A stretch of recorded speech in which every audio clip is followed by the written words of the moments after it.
Esto es Encuentros con la Historia. Hoy presentamos el capítulo 28 de la serie El Imperio, 196 años de la grandeza azteca.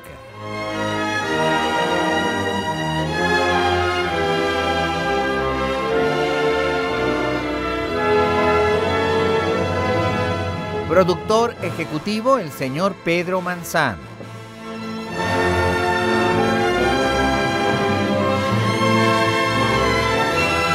Productora general, Araceli Piña.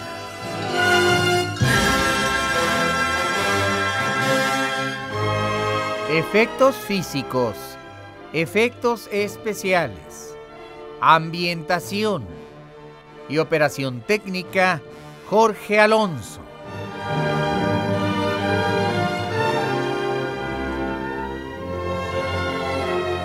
También en la operación técnica, César Arturo Becerril.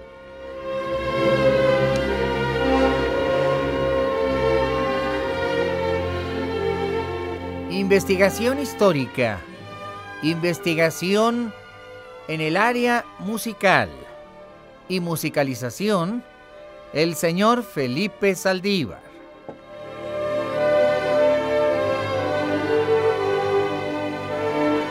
Y todos bajo la dirección de tu amigo el Dr. Pepe Cruz, responsable de la creación y de la redacción del libro histórico. Esta es una presentación de Radio Centro 1030, calidad en tu vida. Y una aportación a la cultura de los mexicanos. El conocimiento de la historia nos transforma en mejores personas.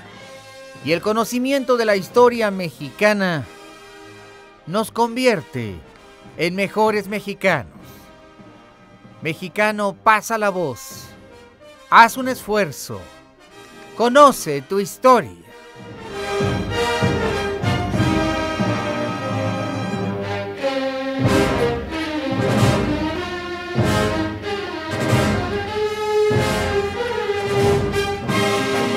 El imperio había alcanzado su máxima expansión.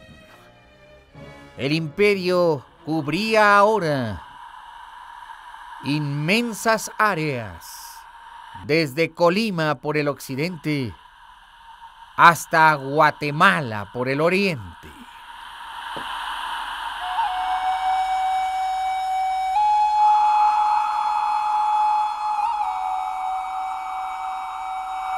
El nuevo emperador Moctezuma Xocoyotzin tendría que demostrar su valor y su capacidad. Y muy pronto se le pondría a prueba.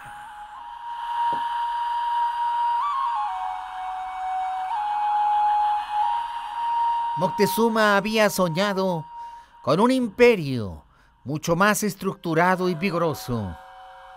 Por lo tanto, había hecho cambios en la administración burocrática del Estado. Sin embargo, se iniciaban para él los primeros problemas serios.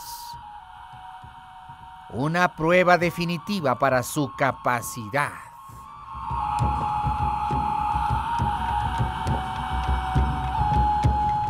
Era muy común, dice Bernardino de Sahagún, que con los cambios de emperador, algunas provincias pensaron en rebelarse.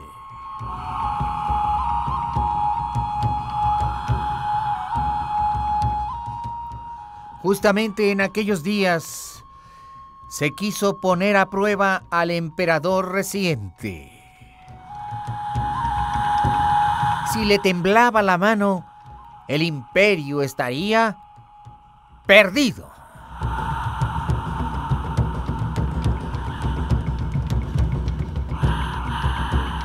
Y fue así como muy pronto llegaron noticias alarmantes a la ciudad de Tenochtitlan.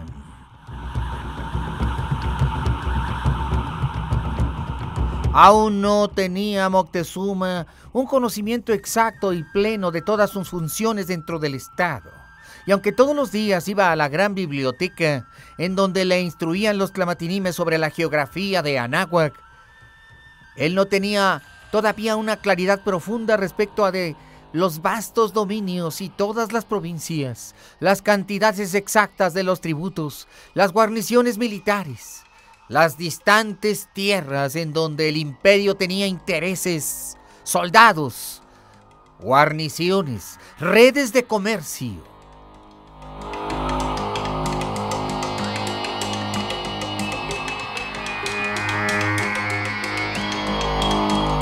Era una tarde lluviosa. Los suelos estaban empapados de lluvia, mientras que del cielo los jaguares de Tlaloc dejaban escuchar su rugido en la forma de truenos. Y detrás, los tlaloques portando las grandes ánforas de barro que hacían producir la lluvia, la descargaban con furia sobre la laguna y el valle.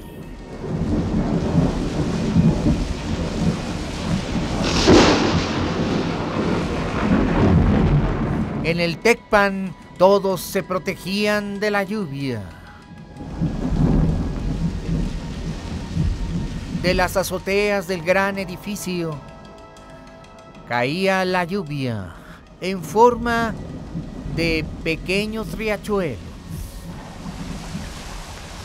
El sistema hidráulico para captar la lluvia que tenía el edificio era perfecto.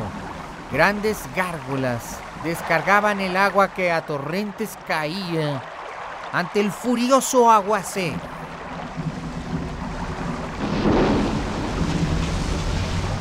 Esa temporada de lluvia había resultado notablemente intensa.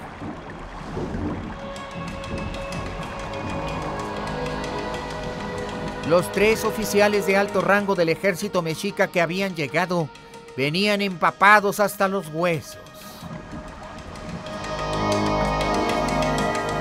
Pertenecían a un regimiento especializado. Su maniobra era el de comunicar con gran rapidez las noticias. Portaban sus mochilas y tras estas las pantlis o banderas que identificaban al regimiento al que pertenecía. Era un regimiento lejano y distante de la región del Istmo de Tehuantepec.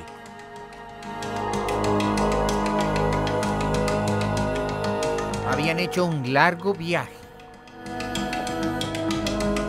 Estaban cansados, pero su cuerpo era lo de menos. Tenían que cumplir con su deber. Eran tan alarmantes las noticias que el hijo de Tlacaelel, el poderoso Cihuacóa, atendió junto con el representante especial del ejército aquella noticia. El emperador debía ser informado al punto. 2 grandes provincias se habían rebelado, estaban en pie de guerra, se negaban a pagar tributo. La lluvia seguía cayendo y se escuchaba el estruendo del rayo. El emperador era un hombre retraído que gustaba del estudio. Él mismo escribía poemas. Él mismo era un intelectual. Pasaba largas horas encerrado con los Tlamatinime, conociendo acerca de la geografía de Anáhuac, acerca de sus leyes y ordenanzas, acerca de los sistemas de administración tributaria. Moctezuma estaba ávido de conocer todo acerca del imperio.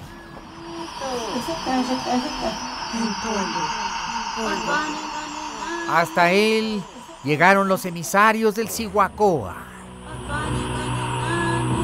Se solicitaba su presencia con extrema urgencia.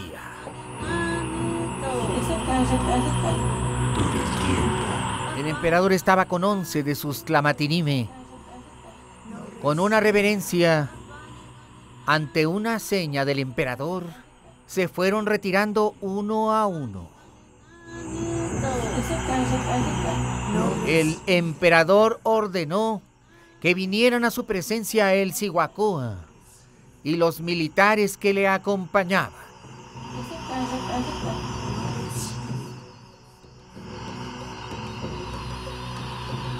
Debía ser una situación de mucha gravedad, ya que el Tlacatecatl, máximo jefe del ejército, venía con el Cihuacóa.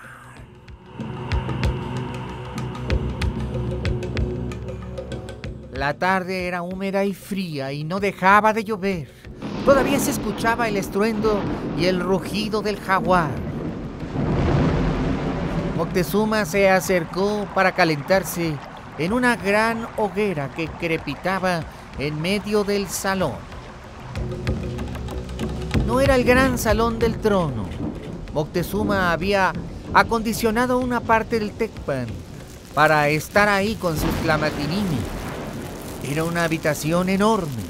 Había miles de códices que conformaban una improvisada biblioteca. Todo aquello lo habían traído los Tlamatinime para instruir al emperador.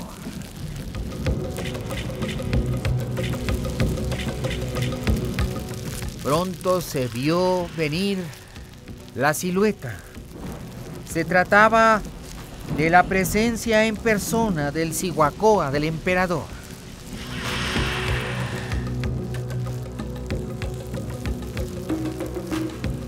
Aquel hombre era joven, pero Moctezuma no tenía mucha confianza en él. No le había demostrado todavía su lealtad.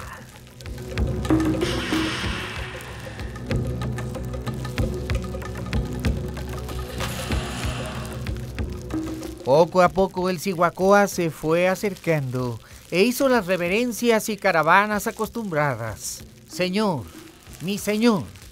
mi gran señor. El otro príncipe azteca que le seguía también hizo las reverencias y ordenanzas.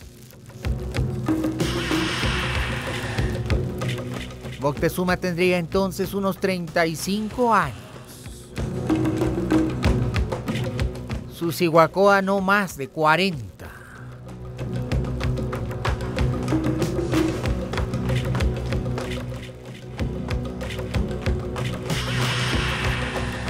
Telpotonki era un hombre muy sagaz. Él sabía que no contaba todavía con la plena confianza del emperador. Él sabía que muy pronto éste le pondría a prueba. Él sabía que podía ser removido de su cargo.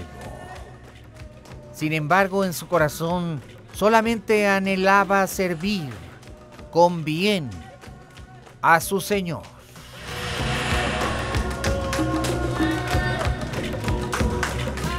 El Cihuacóa informó al emperador que había 2 provincias rebeldes y en son de guerra. Moctezuma le indicó que convocara para el día siguiente la reunión del Consejo de Guerra. Tendrían que llegar a Tenochtitlan los 2 reyes de la alianza, de la Triple Alianza. Sería su primer consejo de guerra. Tendría que esmerarse. Cada palabra que dijera sería meditada por los demás. Se sabía que su antecesor, Ahuizotzin, era un hombre venerable y admirado, que sus palabras, aunque escasas, eran bien dichas, con buen tino y buen juicio. Sería su primer acto público, de relevancia e importancia. Moctezuma debía dar un escarmiento. Si no lograban sofocar rápidamente la rebelión de las provincias de Nopala, Ecatepec otras provincias podrían rebelarse entonces.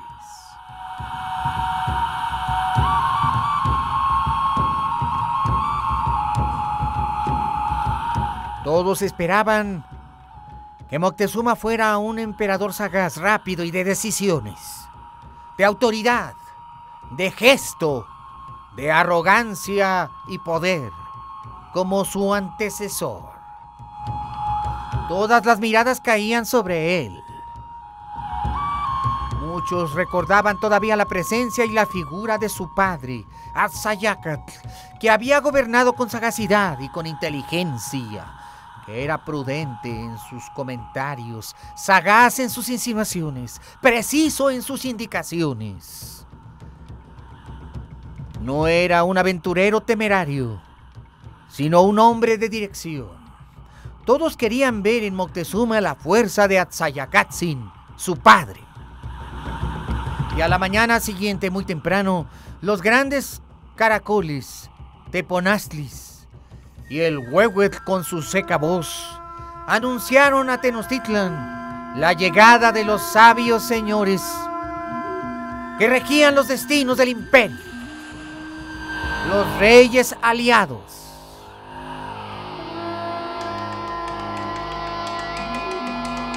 Se presentaron entonces los reyes de Texcoco y de Tacuba, Netzahualpili y Totoquihuatzin.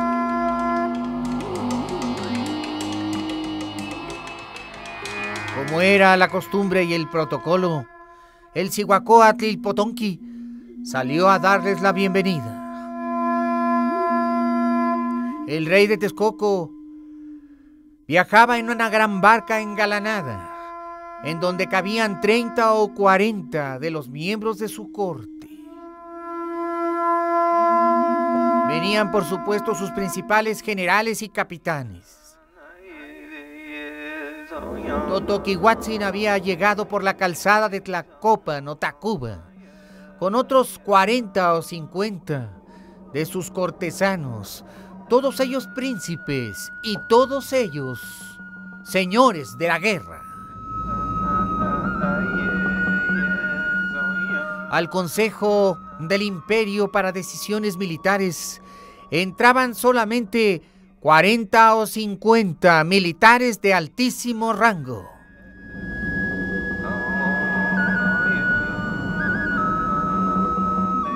Y por supuesto los 3 reyes de la Triple Alianza. En el gran salón del trono fueron colocados los 3 grandes sitiales. Moctezuma al centro, en su trono imperial, y en un trono improvisado a su derecha, el rey Acolhua, representante de las fuerzas militares de Texcoco. A su izquierda, el rey de Tacuba. Después de 3 horas, Moctezuma por fin habló. Su deseado y esperado y anhelado discurso era indispensable. El brío con que hablara sería medido. La intensidad y la acción de sus palabras también. Hasta su dicción. Movimientos corporales. Ellos esperaban a un gran emperador que los enviara a la guerra y al castigo de los rebeldes. Y no quedaron desilusionados. Porque Moctezuma era un gran actor con dotes histriónicas. El emperador se levantó, pidió su grande espada de obsidiana entrelazada con hilo de oro. Con la mirada firme, fuerte y poderosa, y la voz grave, les dijo a todos: hemos escuchado palabra y consejo de todos los aquí presentes.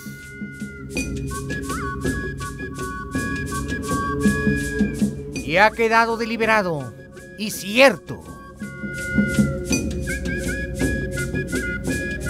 que todos estamos de acuerdo en marchar a la guerra.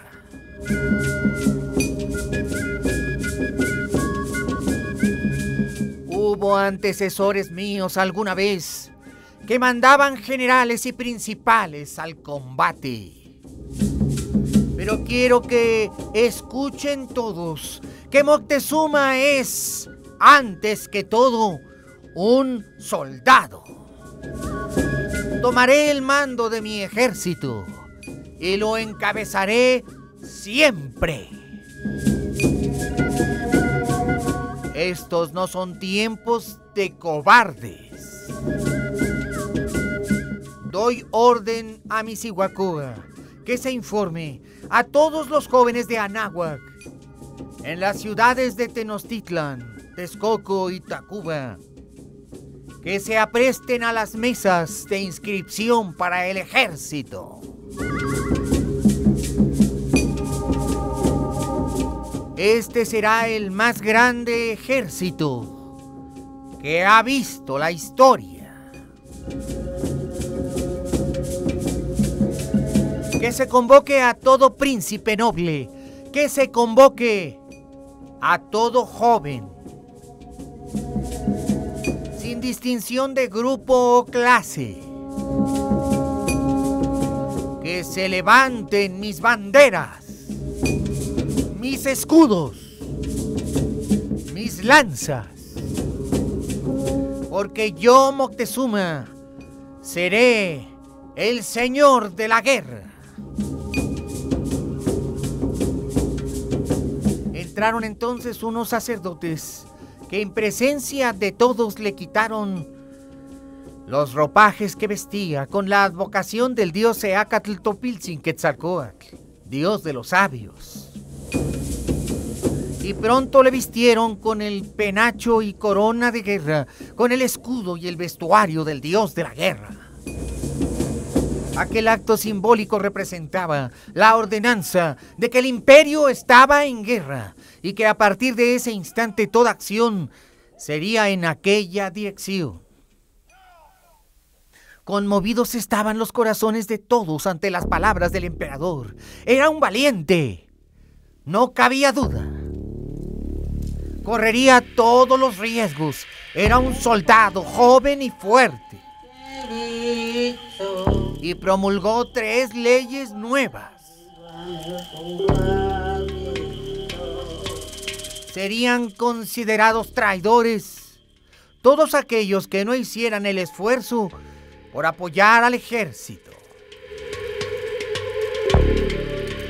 Serían considerados traidores todos aquellos que evadieran su obligación de prestar el servicio militar al Estado.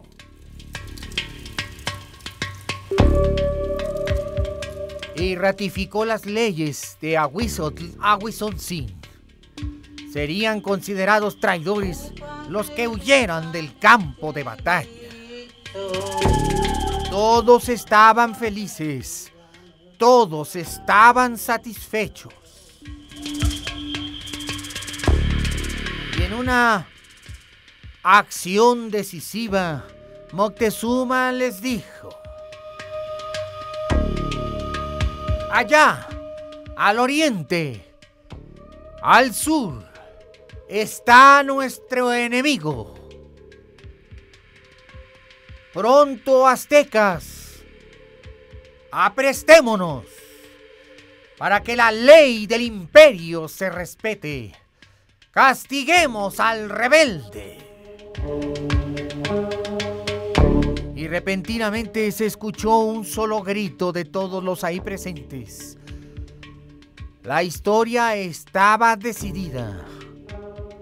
Moctezuma había rebasado las expectativas de todos. Moctezuma era una buena elección y muy pronto prometió a los sacerdotes que regresaría triunfante a Tenochtitlan con una gran cantidad de cautivos para su coronación y sacrificio ritual de estos ante el ave colibrí ante aquel por quien se vive. Vamos a mensajes.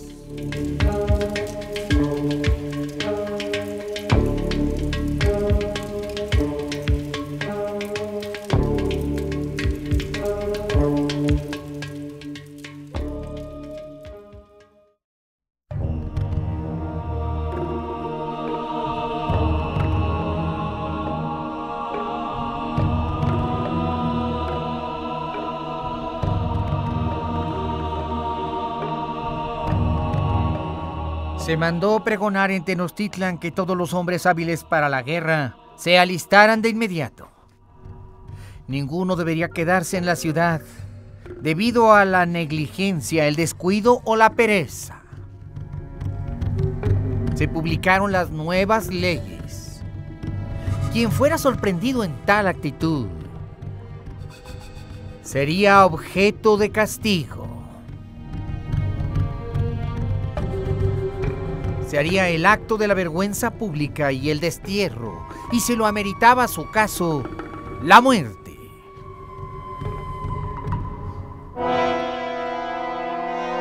Cada ciudad aliada reuniría sus propios contingentes. El aprovisionamiento para el camino estaría a cargo de las poblaciones por donde pasara el ejército. Tal era la costumbre, so pena de graves castigos.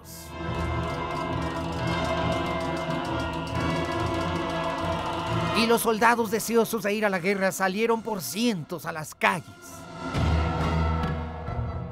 Eran miles y miles y cientos de miles. Estaban deseosos de congraciarse con el nuevo emperador.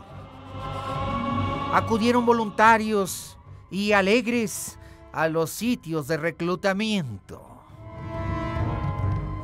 Era una nueva oportunidad para obtener riquezas mediante el saqueo y el despojo de los reinos derrotados. Pero era también la manera de obtener posición social, prestigio militar, rango y, ¿por qué no?, hasta convertirse en parte de la nobleza. Pero fueron tantos los jóvenes que llegaron a alistarse que no había espacio suficiente para todos. Se hicieron largas filas. Ni siquiera había armamento suficiente para tantos voluntarios. Nunca antes se había visto algo así. Moctezuma inspiraba a sus súbditos valentía, orgullo y respeto. Ni siquiera la sombra del gran señor Aguizotl era comparable con aquello. Todos los jóvenes querían acompañar a su emperador. Era como un símbolo de unidad y respeto. Había una gran veneración. Quizá por ello Moctezuma se llama así: señor joven y respetable. Era tan popular el emperador que solamente se hablaba de él como símbolo de grandeza y de poder. Era el ejemplo a seguir por los soldados, por los sabios del Calmecac, por los sacerdotes del templo. Y decían: es humilde, ama a los pobres. Y todos le buscaban y todos oraban por él. Era un fenómeno de liderazgo.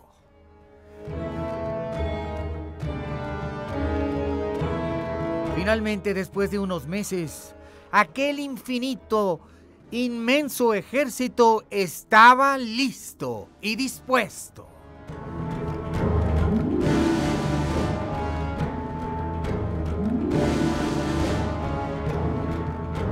Por fin, una mañana muy soleada, en que no había nubes en el firmamento, y toda la ciudad esparcía el copili y su aroma, grato a los sentidos, el formidable ejército que recordaba los días de Aguizotl salió en dirección a Iztapalapa.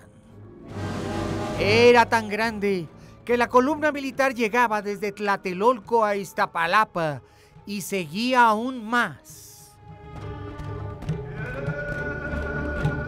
Quizá 40,000, quizá 80,000, quizá 100,000.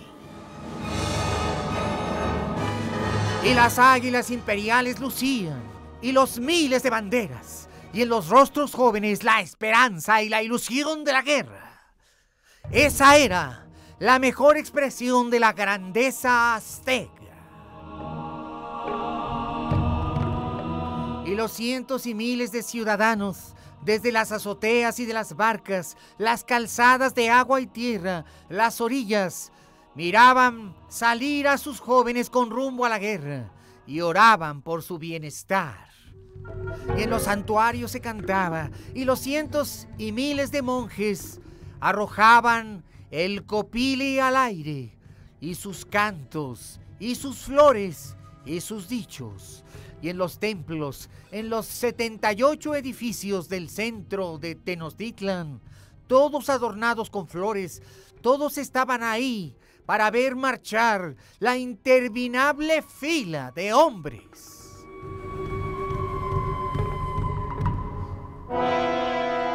El emperador avanzaba con paso firme. Había renunciado a su litera. Quería dar ejemplo a todos.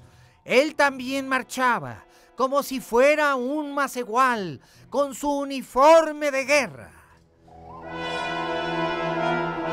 Y las niñas y adolescentes casi desmayaban al verlo, porque era el ejemplo mismo del sentido apuesto de la virilidad masculina, del arrojo y la valentía.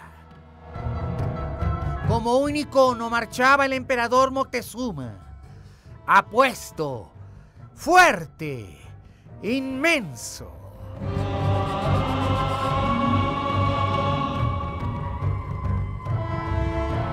Tlilpotonki caminaba con paso firme, vestido de soldado a la izquierda. Y a su derecha el rey de Tlacopan, Totoquihuatzin. Finalmente las águilas se despidieron de la náhuatl y aquel inmenso ejército en el horizonte dejó ver su última grandeza.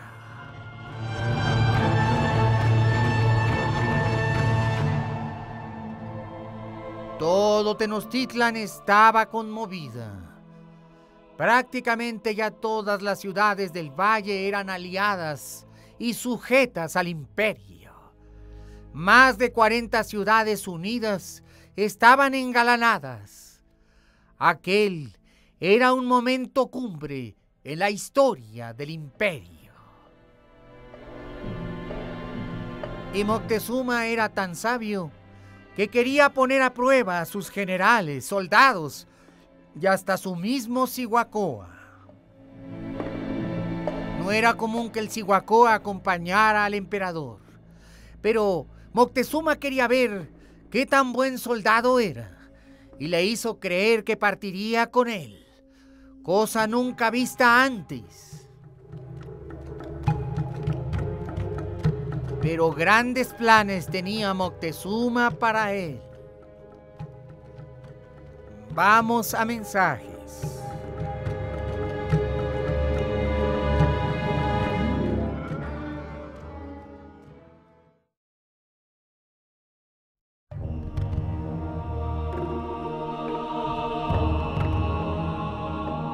El ejército azteca marchaba siempre ordenado y muy bien organizado.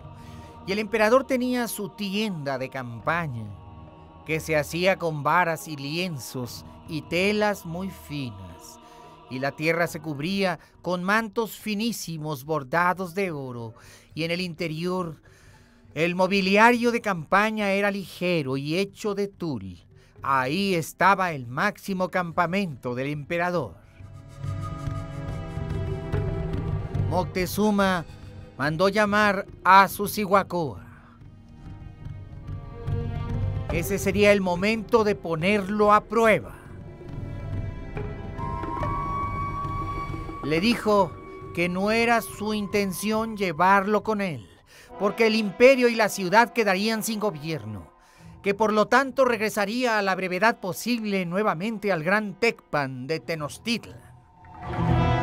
Pero después le dio una lista donde aparecían los nombres de más de 700 funcionarios que debían ser arrojados de la administración por su mal desempeño. Eran apáticos, abúlicos. No llenaban sus aspiraciones de tener el mejor gobierno de la historia en el imperio. Inclusive ordenó que se cambiaran los directores del Calmecac. Decretó la expulsión para muchos de ellos por ser flojos, irresponsables, irrespetuosos o por oponerse a las nuevas tácticas de su política. Inclusive ordenó que fueran separados de sus cargos los maestros preceptores de sus hijos.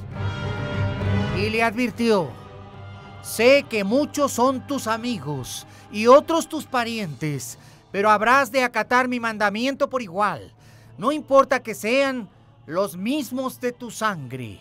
Dime, dijo Moctezuma, Tlilpotonki, ¿puedo confiar en ti? Y Tlilpotonki le respondió: llevando la mano del piso a sus labios y luego a su corazón: solamente hay un Señor en Anáhuac, solamente hay una voluntad que respetar, mi Señor. Moctezuma dijo entonces a Susihuacoa: ve entonces, confío en ti, y acata cada acto de gobierno con precisión, Tlilpotonki. En ese momento la guardia imperial del palacio se retiró con el gran funcionario. Eran más de 700 soldados de los mejor entrenados en las tropas de élite. Lo que no sabía Tlilpotonki es que más de 50 de ellos habían sido entrenados como espías para informarle a Moctezuma cada uno de sus movimientos. Entre los funcionarios de la corte también iban 8 leales a Moctezuma que se encargarían de espiar al Cihuacoa para verificar que éste diera cumplimiento absoluto y preciso a cada orden.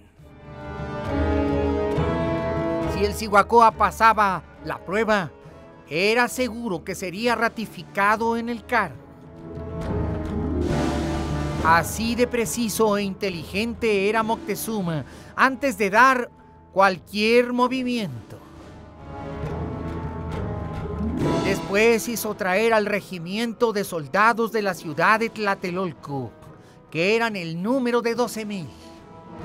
Ordenó a sus capitanes ponerse enfrente y les dijo con violencia: ustedes alguna vez levantaron sus espadas contra el imperio, contra mi padre, el emperador Atzayacatl.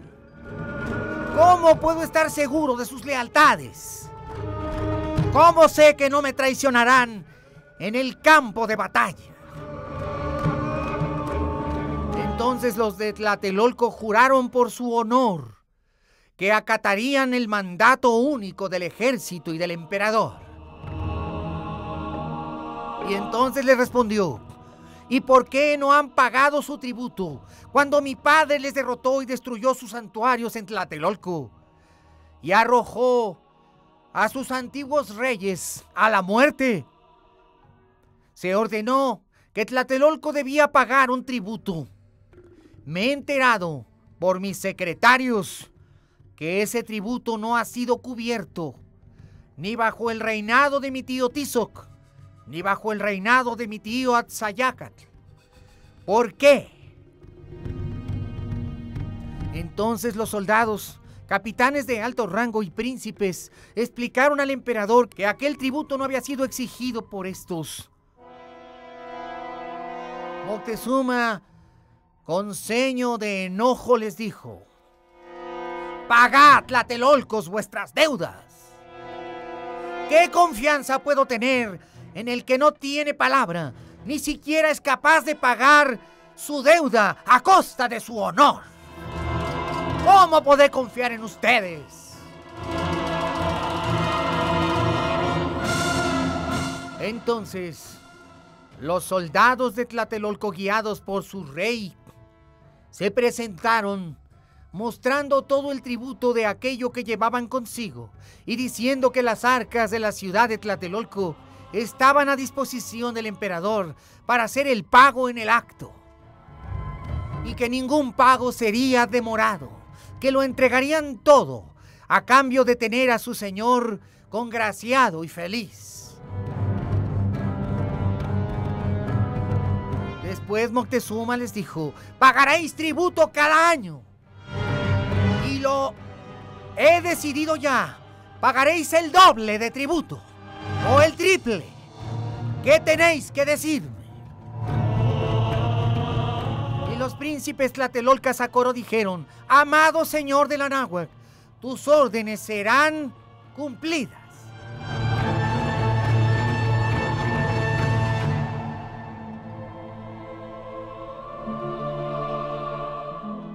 Entonces Moctezuma les dijo: no protestáis. Y ellos dijeron: ante nuestro señor, no. Era una prueba de lealtad. Y enseguida Moctezuma, poniendo su mejor cara y lleno de sonrisa, les dijo: no aceptaré este tributo, porque varones tan nobles y fuertes no tienen por qué pagarlo. Más bien, haré homenaje y repartiré armas nuevas y vestiduras entre ustedes, porque me han demostrado su lealtad. Y ahora puedo poner mi espalda a ustedes. Y así hizo Moctezuma con varios reinos y ciudades, y cuando estuvo seguro de la lealtad de todos, entonces tomó el camino para ir al istmo de Tehuantepec, seguro de la lealtad y la fuerza de sus hombres. Y consideraban todos que aquel emperador era sabio, escrupuloso, cuidadoso, y después de unos meses llegó hasta el territorio de Nopala para poner sitio a la ciudad enemiga. Y todos le querían tanto y le tenían tanta confianza que estarían dispuestos a dar su vida por él, porque lo consideraban el más fuerte y valiente. Y cuando llegaron a la tierra para establecer el sitio de la ciudad enemiga, los principales de aquella tierra, que eran reyes y príncipes, le dijeron: entra a nuestros palacios para que desde aquí hagas la guerra. Faltaban unos cuantos kilómetros hacia el territorio enemigo. Se habían traído los más exquisitos manjares de la tierra para homenajear al emperador. Pero este, delante de sus soldados, les dijo: no quiero manjares, no quiero privilegios, dormiré al aire libre. Si ha de llover, que llueva, y si ha de hacer sol, que haga sol. Soy un simple soldado, y si mis hombres tienen que enfrentar el hambre, y el sol, y el frío, y el calor, yo les daré la muestra. Quiero solamente la ración de frijoles y maíz de mis soldados. Los manjares los dejaremos para la hora de la victoria.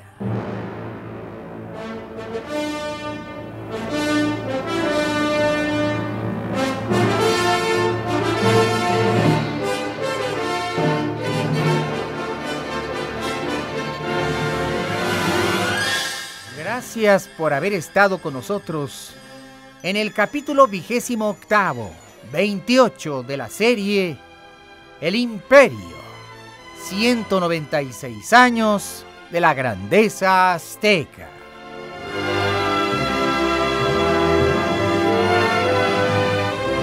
El conocimiento de la historia nos transforma en mejores seres humanos.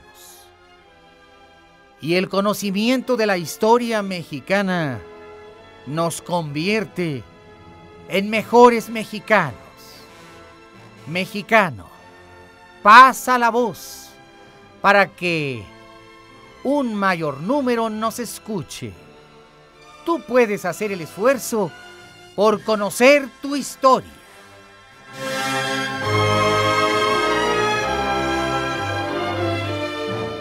Y te recuerdo que los 365 días del año son días de encuentros con la historia. Te espero mañana por la misma estación y a la misma hora. Y a nombre de todos quienes hacemos este programa, gracias. Muchas gracias por tu preferencia. Hasta mañana.